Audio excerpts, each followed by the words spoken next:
Pesantren Digital Aswa, Another Way to Jannah.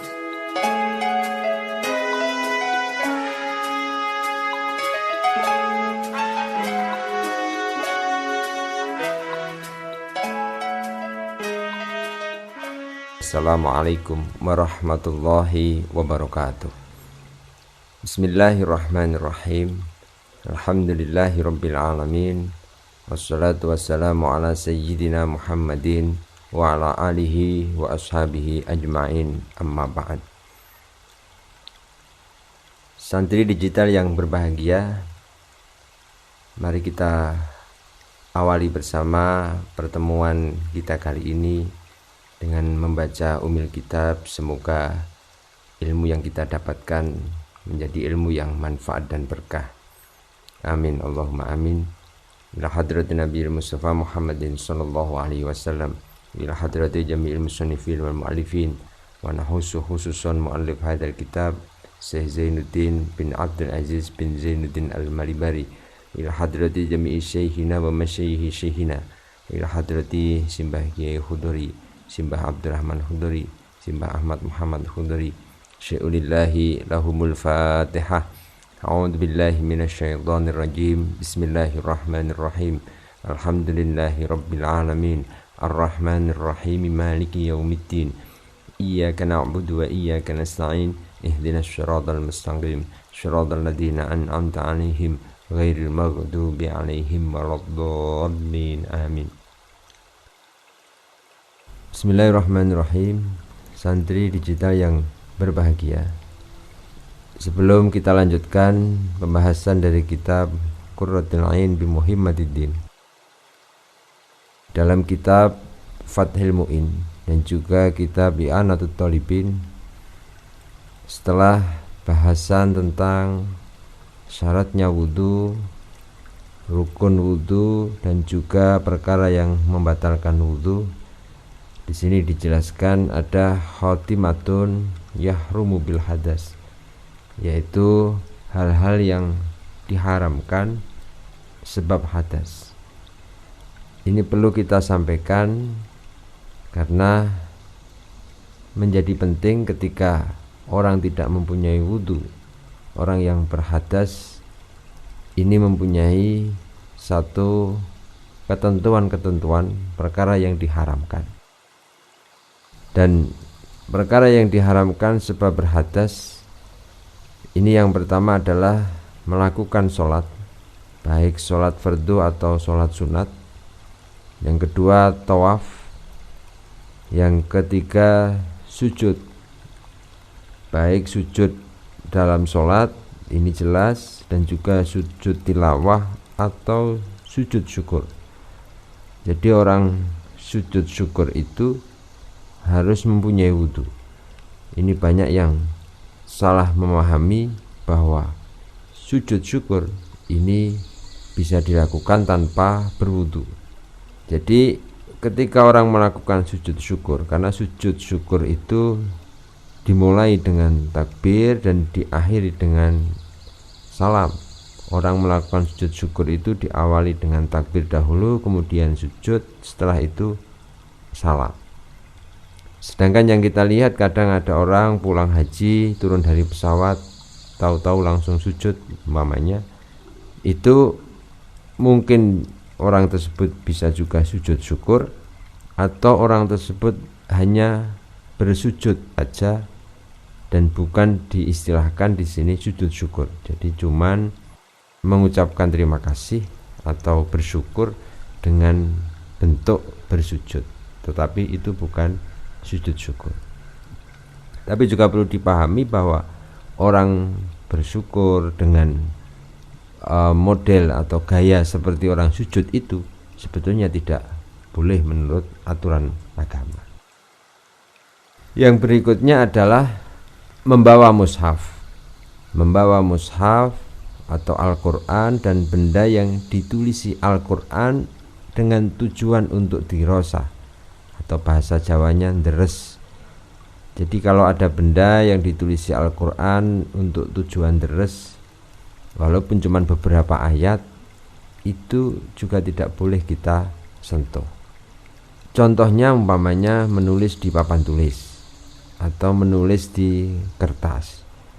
Ini kalau memang si penulis, jadi yang menjadi pedoman kuncinya adalah penulisnya, baik menulis untuk dirinya sendiri atau menulis untuk muridnya umpamanya, atau menulis untuk orang lain.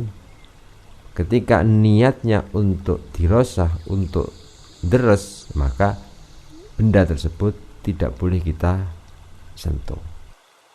Dalam permasalahan ini atau menyentuh mushaf itu juga yang dimaksud adalah menyentuh kertasnya atau sampulnya atau bagian-bagian kosong, bagian yang pinggir-pinggir papas putihnya umpamanya tidak ada tulisannya, itu juga tidak boleh disentuh oleh orang yang tidak mempunyai wudu.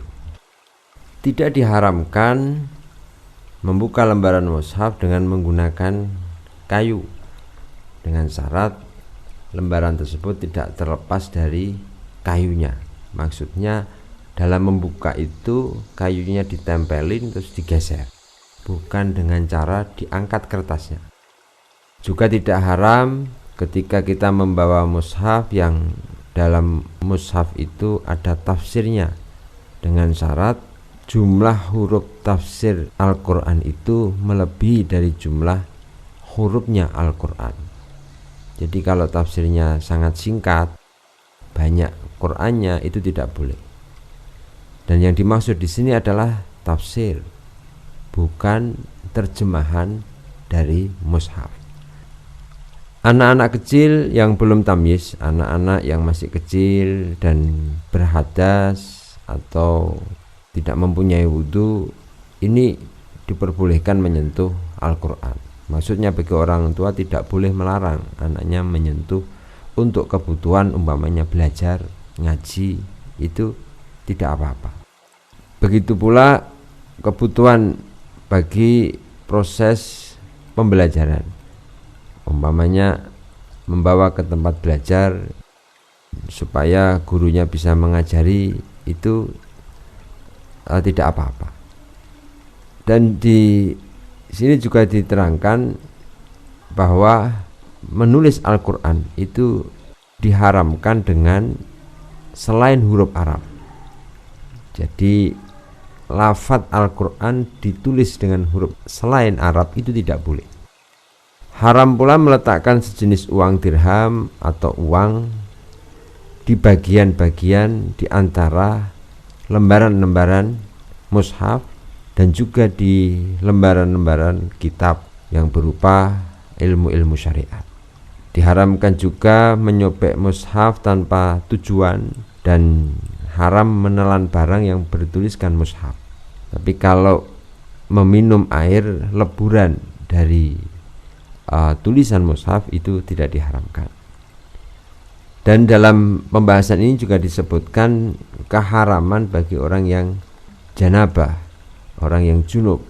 Di sini disebutkan haram sebab janabah. Yang pertama adalah diam di masjid, menyengaja membaca Al-Quran walaupun cuman sebagian ayat, dan walau ba'du ayatin bihaitsu yasma'u nafsahu, dengan sekira terdengar oleh dirinya sendiri. Jadi kalau cuman di batin itu tidak apa-apa. Akan tetapi kalau membaca sampai mengeluarkan suara sehingga kita atau yang membaca itu mendengar, itu tidak diperbolehkan. Itu tadi tambahan penjelasan dari kitab Fathul Mu'in dan juga kitab I'anatul Talibin. Dan sekarang mari kita lanjutkan pembahasan dari kitab Qurratul Ain bi Muhammadiddin. Wasaniyatu al-ghuslu.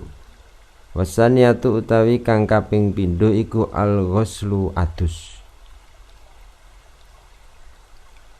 Wa mujibuhu utawi perkara kang majibake ghuslu iku khuruju maniyihi, metune manine sahas, awalan ing dalem kawitane. Wa duhulu hasyafatin lan manjinge hasyafah, farjan ing dalam farji walau libahi matin senajan kaduwe hayawan rumangkang. Wa haidun nan haid wa aqallu sinihi utawi luweh kidik-kidike umur haid iku usinina songo pira-pira taun komariyatin kang bangsa rembulan wa nifasun lan nifas. Kemudian dalam pembahasan bersuci yang kedua adalah mandi. Di sini dijelaskan bahwa yang dimaksud dengan ghuslu secara lughat yaitu mengalirnya air pada sesuatu. Sedangkan menurut syar'i mandi itu adalah mengalirkan air pada seluruh tubuh dengan sebuah niat. Jadi harus ada niatnya. Kalau tidak ada niatnya, maka mandi itu tidak menjadi satu ibadah. Jadi kita mandi setiap hari, kalau tidak diniati, maka kita tidak akan mendapatkan pahala. Sebaiknya setiap mandi kita selalu niat, baik itu niatnya untuk melakukan ibadah, untuk berangkat mengaji dan lain sebagainya. Perkara yang mewajibkan mandi ada 4. Yang pertama, keluarnya mani. Yang pertama, di situ disampaikan huruju manihi awalan. Keluar mani yang pertama.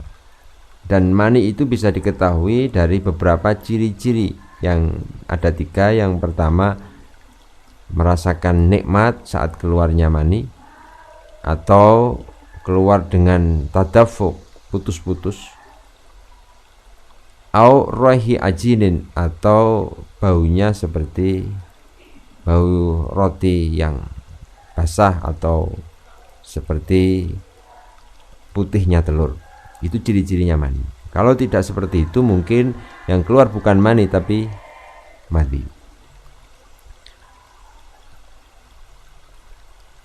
Masuknya hasyafah atau kira-kiranya hasyafah bagi orang yang tidak mempunyai hasyafah di dalam farji. Farji di situ baik berupa kubul atau berupa dubur, jalan depan atau jalan belakang. Walau libahimatin, walaupun farjinya hewan.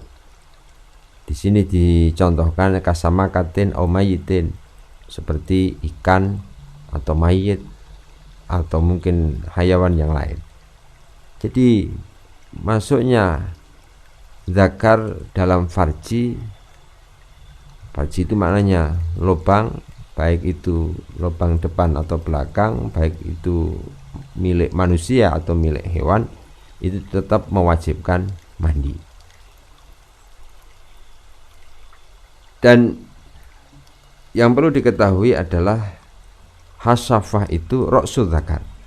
Jadi yang dimaksud dengan hasyafah itu bagian kepalanya zakar.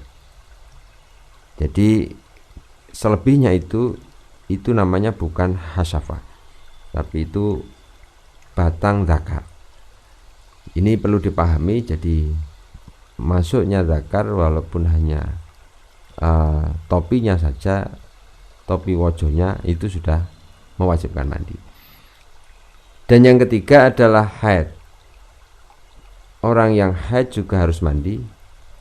Yang dimaksud dengan haid di situ adalah darah yang keluar dari rahim perempuan yang paling dekat dalam waktu-waktu tertentu. Jadi perempuan itu mempunyai satu tabiat keluarnya darah untuk pembersihan rahim, dan itu mewajibkan mandi. Wa aqallu sinihi tis'u sinina komariyatin, dan lebih sedikitnya umur haid adalah 9 tahun komariyah, 9 tahun hitungan hijriyah, bukan hitungan masehi. Dan yang terakhir perkara yang mewajibkan mandi adalah nifas, yaitu terputusnya darah nifas, yaitu darah yang keluar setelah selesai atau bersihnya rahim. Jadi orang yang melahirkan sudah keluar semua bayinya, terus keluar darah, itu namanya darah nifas. Dan ini juga mewajibkan mandi. Wa farduhu wallahu a'lam bishawab. Semoga ada manfaat berkah bagi kita semua. Allahumma inni istauda'tuka ma qara'tuhu wa ma fahimtuhu wa ma hafidtuhu fardudhu ilayya inda hajati ilaihi. Wassalamualaikum warahmatullahi wabarakatuh. Pesantren Digital Aswa, Another Way to Jannah.